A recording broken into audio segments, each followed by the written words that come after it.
Alô, torcida do Coelhão, aqui é Marcos Santos, conhecido como Marcão do Castelo. E eu sou César Santos, do blog Decas Web, e nós somos os Santos Americanos.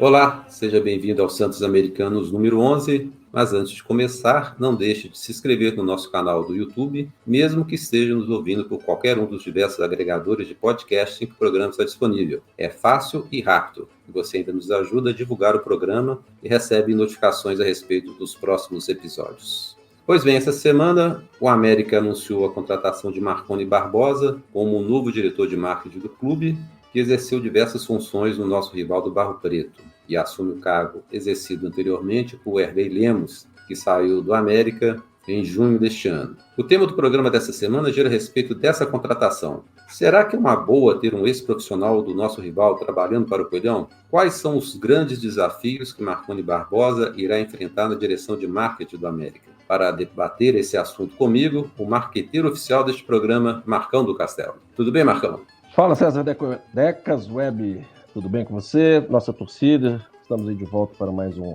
Santos Americanos. Esse é o Marconi, né? O famoso Marconi, que trabalhou com o nosso rival BBB aqui por muito tempo, inclusive em tempos de picaretagem que rolava torta e direito, em cenas de páginas policiais, mas que veio com carimbo de várias pessoas da imprensa mineira, que a gente vai até discutir sobre isso. Se isso tem um lado bom ou um lado ruim, particularmente não vejo problema ou problemas se um profissional já trabalhou no nosso rival e vir trabalhar no América, desde que tenha competência, né? Isso já aconteceu com a América, de perder alguns profissionais para os nossos rivais, uns competentes, outros nem tão competentes. A gente até soltou fogos de artifício por conta da saída, até mesmo porque alguns deles nem torciam para o América, né? A gente tem essa ideia de que para trabalhar no América e para dar certo tem que torcer pelo América. Não necessariamente. Competência, isso vem com investimento em conhecimento, com experiência profissional, com criatividade, com currículo. Enfim, a gente pode discutir sobre o Marconi, as influências dele, inclusive uma. Eu vou ter que começar o programa já falando dessa. Pela primeira vez de muito e muito tempo, eu ouvi e assisti um vídeo de um jornalista aí, eu acho que é jornalista, no Super Esportes, com um vídeo ele falando do América. Um vídeo aí de longo, 2 minutos, onde ele diz assim, Marconi Barbosa, né? Isso.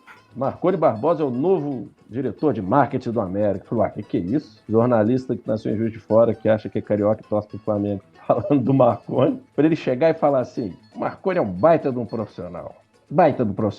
Inclusive, ele começou a carreira como meu estagiário. Eu falei, o cara me grava um vídeo de 2 minutos para 1 minuto e 40 elogiando o trabalho que ele fez no Cruzeiro e para falar que ele era estagiário dele. Aí peguei o vídeo e joguei na lata de lixo. Mas é isso, César. Vamos conversar se é condição de exclusão o fato de um profissional ter trabalhado em algum dos nossos rivais trabalhar no América. Inclusive, essa foi a primeira vez que esse jornalista deu uma notícia que realmente se efetivou, né? Porque ele é o rei da notícia furada, né? Mas o Super Esportes foi o primeiro órgão de imprensa que deu essa informação, e justamente por causa disso, porque o Marconi é amigo desse jornalista aí, e inclusive, para aqueles que não conhecem o Marconi Barbosa, eu sugiro vocês assistirem uma entrevista que ele deu para o podcast Bora para a Resenha Podcast. Ele deu uma entrevista em julho desse ano, e ele conta toda a trajetória dele, e lá ele conta justamente essa história, que um dos padrinhos dele é esse jornalista e alguns outros conhecidos aí, que muitas vezes ignoraram a América. E agora está sendo muito alardeado aí pela imprensa de vários pessoas ligadas ao futebol, falando bem do Marconi Barbosa. Só que o Marconi, sem querer fazer nenhum julgamento, ele, quando questionado a respeito das pessoas com quem ele trabalhou no Cruzeiro, desculpa falar o nome, ele elogiou todos os ex-presidentes, inclusive os que levaram à falência, ou à recuperação judicial, já que não chegou a ser uma falência, do time azul, né? Então, mas de qualquer maneira, ele tem um bom currículo, né? Ele é formado em gestão de negócios, em jornalismo, trabalhou por mais de 15 anos no time do Barro Preto, foi executivo de marketing, ocupou o cargo no departamento de comunicação no futebol profissional, atuou no Fluminense por quase 1 ano e estava no Paysandu há mais ou menos 2 anos. Foi premiado por uma campanha de combate à violência contra a mulher, ele é um prêmio do Festival Internacional de Cannes, ganhou um prêmio também por uma campanha de adoção tardia, né? Então são dois prêmios ligados à área social, que é uma coisa que a América tem ultimamente se utilizado muito, né? Essas campanhas sociais. E em 2014 foi escolhido o segundo melhor executivo do futebol brasileiro, só perdendo para o Alexandre Matos, que também já foi diretor da América, né? E nessa época o Alexandre Matos estava no Palmeiras. Então o currículo ele tem, mas sempre fica essa dúvida aí a respeito dessa relação muito próxima, né? Que a carreira dele praticamente toda foi exercida dentro do time do Barro Preto e com pessoas não muito sérias, né, Marcão? Nós, como bons mineiros, somos desconfiados, né? Eu já disse em certa vez aqui no programa, talvez eu seja o mineiro elevado ao quadrado no sentido de desconfiança. Mas, ao mesmo tempo, eu não aprendi a não julgar as pessoas ou pré-julgar as pessoas, né? Certa vez também eu disse no blog que para julgar, você não pode julgar sem ter um contexto, né? Você pode emitir uma opinião. Opinião, quando tem um contexto, aí você pode dar. Agora, julgar sem antes o cara trabalhar no América. A questão é esses pormenores que você disse anteriormente. Ele não critica as gestões de presidentes que a gente sabe, que inclusive muita torcida rival pediu a prisão, e ele enaltece vários desses presidentes, né? De alguma forma, ele estava ali no clube vendo a falcatrua correndo solta. Mas o que eu sei é que o América contratou uma empresa de recrutamento, né, para identificar possíveis profissionais no ramo para fazer parte do corpo de gestão do América, e o marketing sempre foi um questionamento uma área muito questionada pela torcida do América. Essa parte de prêmios que você citou aí, dele, né, que ele ganhou, eu acho que a gente tem que achar um ponto positivo, mas ao mesmo tempo o América sempre fez campanhas, principalmente nos últimos 2, 3 anos, de cunho social, de inclusão, contra racismo, enaltecendo também outras ações, com um antigo gestor de marketing que era tão criticado por todos. Então uma coisa não minimiza a outra, ou potencializa a outra, enfim, eu não vejo isso como ponto primordial na escolha do Marconi. Eu vejo o seguinte, você falou no seu discurso aí de desafios, ao meu ver, como torcedor e principal cliente do América, o desafio é ouvir a torcida. Ações de marketing que atendam à necessidade e o anseio da torcida do América. Havia um distanciamento muito grande do marketing do clube com a torcida, com os desejos. Nós perdemos, a gente já citou isso também algumas vezes, esse momento do América de Libertadores, pré-Libertadores e com o time BBB, foi uma grande oportunidade perdida do marketing do América em termos de potencialização da marca, de captar novos torcedores. Às vezes a gente se torna até repetitivo, mas o marketing pesou negativamente em ações que potencializavam esse momento do América. Foram 2 anos, 3 anos que a gente tinha que ter aproveitado. Talvez com o Marconi vindo com a bagagem de um time em que pese todas as falcatruas e picaretagens que eles passaram, mas eles foram campeões brasileiros por 2 vezes. E talvez explorar esse momento que o América está passando de transformação, ele consiga explorar melhor do que o antigo detentor do cargo, Erley, né? Então, assim, como diria o seu amigo Adilson Batista, vamos aguardar, mas as influências dele, o nível de amizade dele com o jornalismo, eu acho que vale a pena a gente até citar essa Decas Web, com quem ele é bem enturmado, porque são personagens da imprensa mineira que a torcida do América questiona também, né? Tem uma certa rejeição, né? Primeiro a gente tem que dizer, Marcão, o seguinte, que pode até ser que ele tenha sido extremamente político com os ex-presidentes, né, dos ex-dirigentes do Clube Azul, até por uma questão de educação, ou ser político, ou comercial. Um cara de área de marketing normalmente tem que ser um cara bastante comercial, né, saber olhar os dois lados, então talvez possa até que seja essa situação, né? Então, isso aí vamos até deixar passar, né? Agora, ele foi muito elogiado, né? Vou citar o nome aqui, pelo menos pessoas nessa entrevista que está disponível no YouTube, ele elogiou o Jairci Carvalho, a Dimara, o Chico Maia, e vi nessa entrevista várias pessoas, parece que é um cara muito bem relacionado com a imprensa mineira, de certa forma, não entrando na discussão da honestidade do trabalho dele, porque como a gente não tem nada para dizer, assim, né, nenhum fato concreto, né? Mas a gente lembra de abrir uma caixa preta lá no time do Barro Preto e descobrir que tinha um monte de jornalista recebendo por fora para falar bem do time. E não acho que seja a melhor forma do nome do clube seja divulgado, seja por esse motivo, né? Seja muito mais pelos fatos dentro de campo do que por injeção de dinheiro para poder falar bem do clube, né? Então a gente espera que não seja essa a política a ser adotada no América, que muitos clubes normalmente aí acabam se utilizando dela. Você sabe que talvez deixe alguns torcedores preocupados? É o fato dele ser um torcedor declarado do time azul. E como eu disse anteriormente, o fato de eu ser mineiro, sou desconfiado, eu não sei até que ponto o que é feito ou o que será feito no América vai ser compartilhado para essa rede de influência que ele tem, sabe?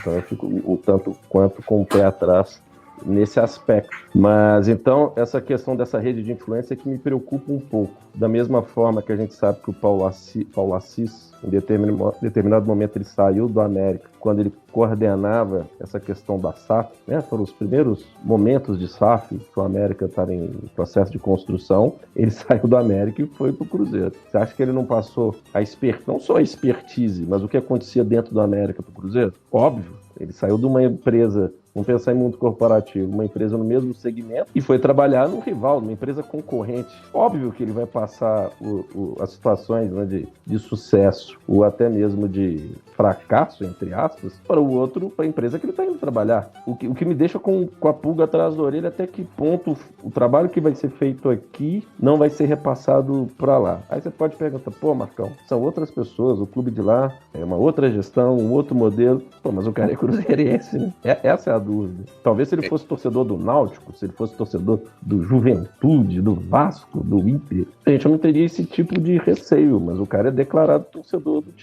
do time azul. Então a gente fica assim, putz, será? Será que não teria? Será que no processo seletivo? Aí eu não vou falar, tá, galera? Porque muita gente pensa, porque o América não contrata torcedor do América. Não tô falando para ser isso um fator primordial para a contratação de um profissional. Mas eu veria, ao mesmo tempo que eu vejo que competência é fundamental, o currículo do cara é fundamental, até que ponto o fato de ter trabalhado em um concorrente direto não pesa negativamente, sabe? É um negócio meio maluco, né?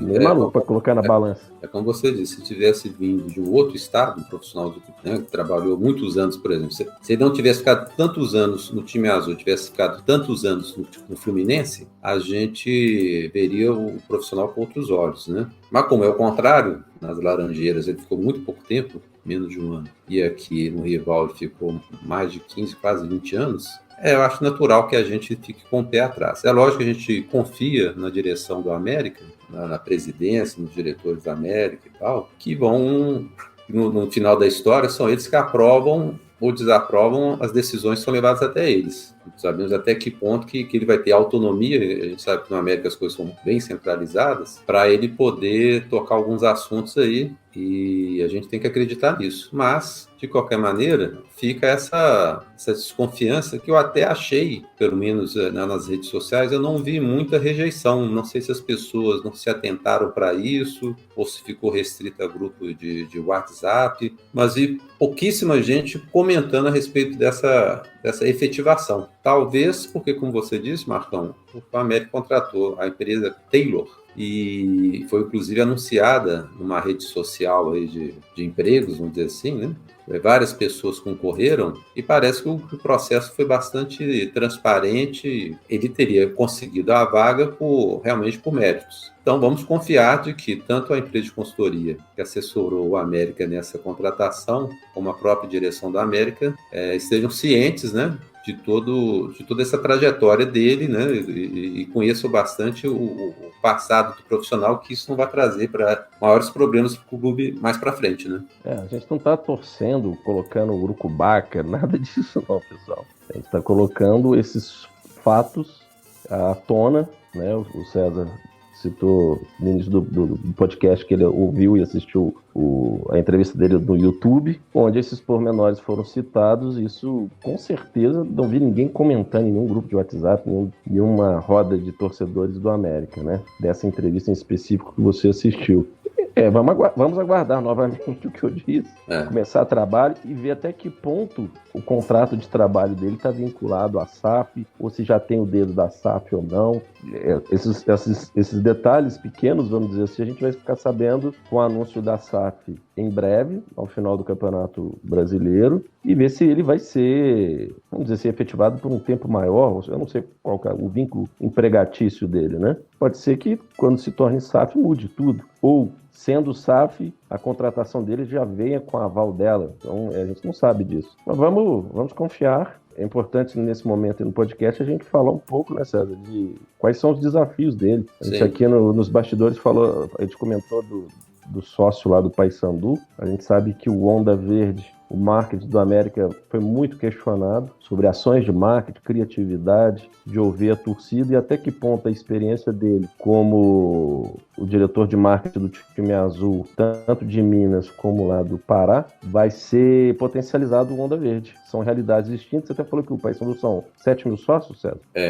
Na entrevista, eu achei algumas coisas legais na entrevista dele, embora fale muito da passagem dele pelo nosso rival. Uma coisa que eu achei bem legal é ele falando a respeito do programa de sócio-torcedor. Falou o seguinte, que o programa sócio-torcedor deve ser baseado em três pilares. Uma, que o time precisa ter estádio. O outro, que o programa sócio-torcedor precisa ter uma política de preço certa, simples e rápida. Que o torcedor, ele vê o preço, ele calcula quantos jogos que ele vai ter direito e ele verifica que realmente vai ter uma vantagem no preço. E todas as demais vantagens são vantagens adicionais. O que importa é o preço do ingresso. E a outra coisa que ele falou que é muito importante é ter time. E quando você tem um time bom, vencedor, um time que está dando resultado em campo, é o que vai alavancar o número de inscrições de sócios torcedores. Então, ter estádio, ter um time bom, ter uma política de preço certa, que eu acho que é uma coisa que o América pecou muito nesses últimos meses, não sei se posso dizer anos, porque a cada jogo do América tem uma política de preço. Tem hora que o ingresso é mais caro, tem hora que o ingresso tem direito a uma cortesia, às vezes tem direito a 2, tem hora que você pode levar criança, tem hora que você não pode levar criança. Então, assim, isso dá uma desorientada para o torcedor verificar se realmente é uma boa ser sócio torcedor ou não, porque cada hora o preço está de uma maneira diferente, de uma forma diferente. Então, isso eu achei bem interessante. Uma outra coisa que não foi falado na entrevista, mas que pesquisando aí eu descobri, né?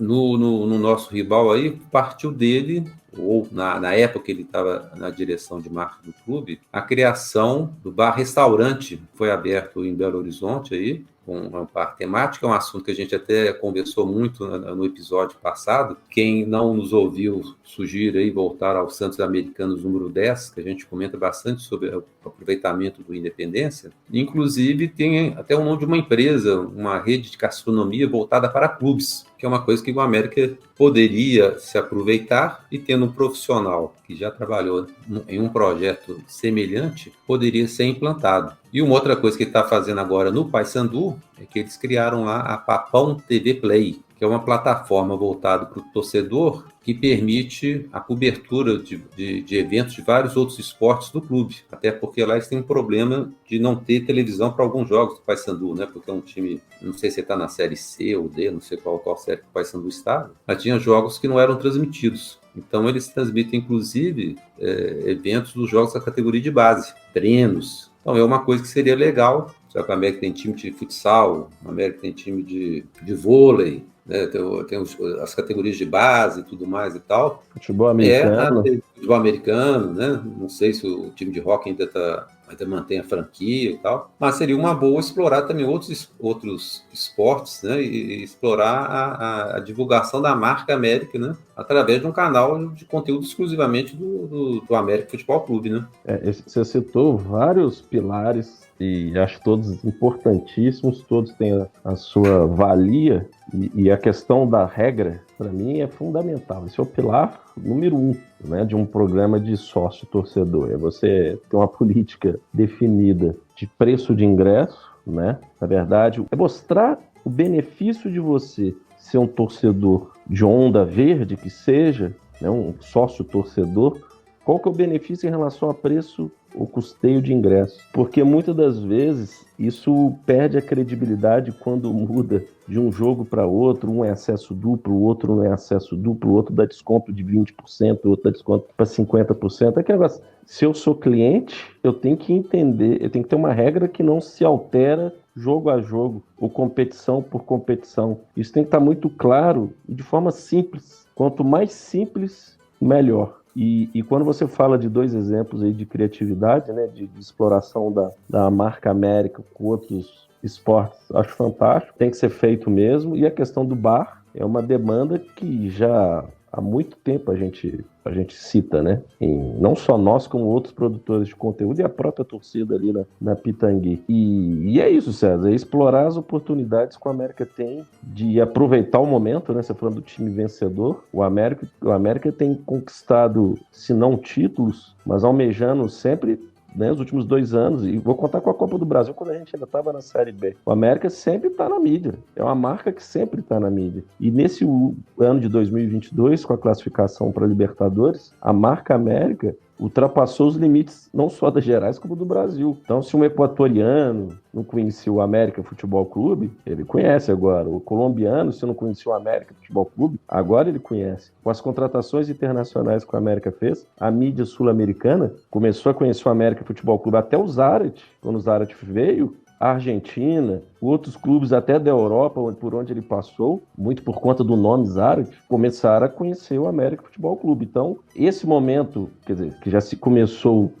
há 2 anos com a Copa do Brasil, é um processo, né? Quando a gente fala de mudança de patamar, isso vem acontecendo, mas vindo com um diretor de marketing que possa potencializar esse momento, e eu já disse em momentos passados que a gente perdeu tempo, quem sabe a gente não consegue recuperar esse tempo agora com a vida dele. Interrogação. Eu sempre acreditei que para você ter um time bom, você precisa ter um diretor de futebol bom, ou um técnico de futebol bom no sentido de ser renomado, ser respeitado pelo mercado, porque as pessoas veem quem está no comando e verificam se essa pessoa está apostando nesse projeto, o projeto deve ser bom, porque ele não queimaria o nome dele, né, a carreira dele para um projeto ruim. E durante muito tempo a América, é lógico, a gente tem que respeitar as condições financeiras que o clube tinha em determinado momento. A América trabalhou com profissionais de nível B, nível C, né, alguns treinadores, alguns diretores de futebol que passaram por aqui, totalmente desconhecidos, sem relacionamento nenhum com jogadores de um nível melhor, com dirigentes de clubes da prateleira de cima, ou até de times internacionais. Então, eu acho assim, as pessoas que estão acima na direção, elas precisam ser realmente bem relacionadas para conseguirem agregar outros parceiros, né? Nesse aspecto, eu vejo uma boa, você trazer um profissional que trabalhava e trabalhou, né, com vários patrocinadores, parceiros, etc., de grande vulto, e isso eu acho que a América precisa. Agora, me parece que o grande desafio dele vai ser levar o torcedor para a independência, porque até agora nós temos uma parcela da torcida que sempre abraça o time, acompanha, faz caravana, está lá todos os jogos, em qualquer horário e tal, mas a gente tem uma outra parcela que, por mais que se faça promoção de ingresso, por exemplo, por mais que o time esteja fazendo uma boa campanha, né, fez final de 2020 na Copa do Brasil, na verdade fez o ano todo 2020, né, subiu em 2020, ficou entre os 4 a Copa do Brasil, 2021 conseguiu a permanência, 2022 disputou a Libertadores, 2023 a possibilidade de Libertadores ou Sul-Americana é enorme. Então, assim, eu acho que o grande desafio dele é tirar esse torcedor que está dentro de casa, que se acostumou a não ir ao estádio, e por mais que o time consiga resultados dentro de campo, esses torcedores não vão ao estádio. É impressionante. Eu acho que esse é o maior desafio. Talvez essa política de preço de sócio-torcedor fixa seja um incentivo para isso, mas com certeza vai precisar de muita imaginação, muita criatividade, de muitas ações que as anteriores que estavam sendo implantadas, que estavam sendo utilizadas, não estavam mais surtindo efeito, porque, com todo respeito, né, mas eu acho que trio elétrico, balão, escudo do time no estádio, essas coisas, isso aí já mostrou que já atingiu o limite. A gente precisa quando a gente fala a gente ou América, precisa pensar em outras ações, porque essas eu acho que já esgotaram. E você falou, da sua fala, foi muito legal essa parte final, é o seguinte, que o América, ações de marketing que mais impactaram, as que chamaram a atenção, foi a mini estátua do mestre Jair Bala e do Givanildo, que foram confeccionados ou idealizados pela torcida do América, pelo Henrique, né? Pelo Henrique Pinheiro, com um grupo de torcedores que financiaram. Então você vê que um belo exemplo de homenagem a ídolos que a gente tinha comentado num dos programas também, uma homenagem de alguma forma singela, com bom humor, mas extremamente criativa. E outro ponto que você disse é a questão assim, a torcida do América, eu vi o Euler hoje, dando os donos da bola, falou assim, pedindo para a torcida do América tem que colaborar para ir no estádio no jogo de sábado, que 20h30 é um bom horário. É aquilo que a gente já falou, o americano, se for 20h30 reclama, se for 17 é ruim, se 16 é ruim. Mas mais que desafiar, César, a torcida ir para o América, nos jogos do América, eu acho que o desafio é o torcedor do América ser ativo nas coisas do clube. Né? Eu, Marcão, eu não preciso ser conselheiro, ser cotista, ir ao estádio que tem que ir para ser voz ativa dentro do clube, ou pelo menos dar opinião sobre o clube, sabe? Você tem que vivenciar o clube. Você torcer e que se exploda, ir no jogo, não vai, não acompanha. Eu coloquei hoje até um videozinho quando eu fui na 98, há 5 anos atrás, eu vindo falar, representar o América, porque em algum momento eu falei, putz, eu não posso ficar mais reclamando só, ou cobrando só da gestão do América um posicionamento. Se eu, como torcedor, não comento, quando surgem campanhas falando do clube, ninguém participa, quando coloca uma enquete nas mídias sociais, nenhum torcedor dá opinião. A gente sabe quem são sempre os mesmos. E aí você pode falar assim, mas são sempre os mesmos porque a torcida do América é pequena. Esse é um peso na balança? Mas se todos os torcedores do América se inscrevessem nos canais de produtores de conteúdo, fossem aos jogos, comprassem o material, camisas que o América faz de extrema beleza, fosse comprar o uniforme oficial do clube, sabe essas coisas que é participar da vida do clube, mais do que ao estádio, é ter a voz, se pronunciar, falar. Mas são sempre os mesmos. E aí, quando aparecia, vou jogar uma pimenta aqui, nos olhos de alguns torcedores, quando apareciam campanhas do Onda Verde, que era para gravar vídeos, mandando parabéns pro Juninho por 100 jogos, ou mandar um vídeo, uma pergunta pro Salum, são sempre os mesmos. E aí fala assim, mas isso é panelinha. Não é panelinha, é porque são os mesmos que participam. Então, o desafio é estimular a torcida a ser participativa, independente de ir ao jogo ou não. É ser participativa na vida do clube. Inclusive, aí vai agora um elogio, né? Às vezes a gente pode até pecar por falta de elogio, ser muito crítico, falta um reconhecimento, né? A pessoas ou empresas. A gente tem que reconhecer o trabalho que a Volt está fazendo no América. É o melhor fornecedor de material esportivo que a América teve há muito tempo. Durante muito tempo a América não tinha opção de camisa, não tinha material para comprar. E hoje a Volt, até de uma forma exagerada, segundos aí, né? Porque só esse ano é a 4ª camisa que a América lançou, né? Tem as 2 oficiais, teve a do racismo agora, contra o racismo, teve a amarela, né? Para a Copa do Mundo. Desenhada pela torcida do América, se o cara teve desenhado, são 5 não, já, né? Mas foi do aniversário do América. No Deca, né? Então, assim, eu acho que hoje nós temos um fornecedor de material esportivo muito bom, em termos de variedade de material. Acho que tem espaço para o América licenciar muita coisa. Eu acho que é uma das coisas aí, uma das tarefas aí do novo diretor de marketing, né? Licenciar muita coisa. E a gente tem que parabenizar todos esses torcedores que vão ao campo, que se inscrevem, que vão às redes sociais e tudo mais. Inclusive, eu queria fazer aqui um agradecimento, né, aos ouvintes que durante a semana que interagiram com a gente, né? Então, vou citar o nome de alguns aqui: o Lúcio Melo, José Alves Aguiar, Miguel Assis, João Gomes Duta Neto, Henrique Figueiredo, Futebol Subversivo, Carlos Eduardo Rocha, Atolfo Parense, Cláudio Valério, Flávio Azevedo, Sérgio Souza, Gilmar, Diego Henrique. E também queremos agradecer a todos que curtiram e deram likes para o nosso podcast, né? E que estão nos seguindo aí pelo YouTube e nas redes sociais. E se você quiser ter o seu nome citado aqui no programa, ou sugerir algum tema, é só comentar no nosso canal do YouTube ou nas redes sociais do Marcão do Castelo, @Marcão do Castelo ou @TecasWeb. Para a turma que ainda gosta de mandar e-mail, para o e-mail tecasweb@outlook.com. Respondendo aí alguns ouvintes reclamaram aí da demora, da disponibilidade do último episódio, a gente queria dizer que existem alguns tocadores de podcast que demoram mais que os outros para disponibilizar um novo episódio, às vezes com diferença até de 3 dias.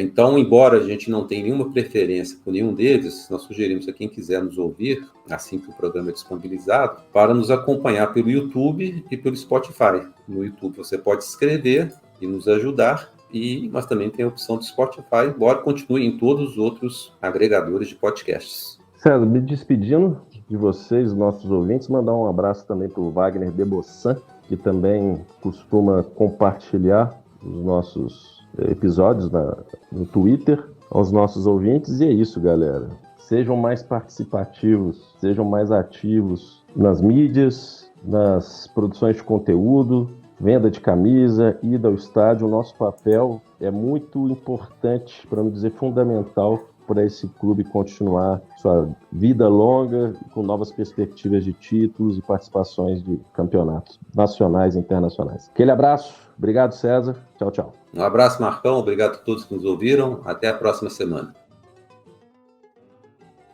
Santos